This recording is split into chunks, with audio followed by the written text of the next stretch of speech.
Ny mavakosa eo amin'ny fifamoivoizana hitrangana lozam-pifamoivoizana indray teny Akadinamamy androany sprinter iray no nandona mahazataka nahitana fahasimbanana goavana tsy nisy anefa ny ainana foina ny naratra na teo aza ity lozam-pifamoivoizana ity sara vetrano arantsika. Mbola voatonona trano ny sprinter tamin'ny lozam-pifamoivoizana izay nitranga androany teny Akadinamamy. Ny receveur no fantatra fa nitondra ity sprinter manao fitateram-bahoaka ity na dia tsy nisy mpandeha tao anatiny ka nahatonga izao lozam-pifamoivoizana izao raha ny fitantaran'ireo nanatry maso.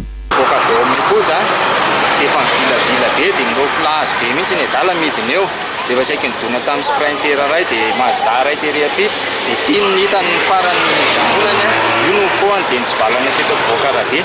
Tsy hita izay nalehan'ilay receveur. Ny tompon'ilay fiara voadona no tazana teny atoerana, fiara izay mampitohy Antananarivo sy Moramanga. Tsy misy ny ainana fohy na ny olona naratra raha ny voalazany. Betsaka mavoaka voamikisa zany le 147 ity. Dia izay no piletery dia nidombo zareo andrano fotsiny. Tsy misy naratra tao anatin'izay. Tsisy ka. Misy vera ihany zany tao anatin'ny torana azo mamoaka anazy tao. Raha ny fantatra dia efa nisy ny fifampirarahana tamin'ilay tompon'ilay sprinter mba hiantohana ny fandaniana rehetra amin'ny fanamboarana ny simba. Tsy dia saroton'izay fa mila verina fotsiny le anay zany dia mahitaka.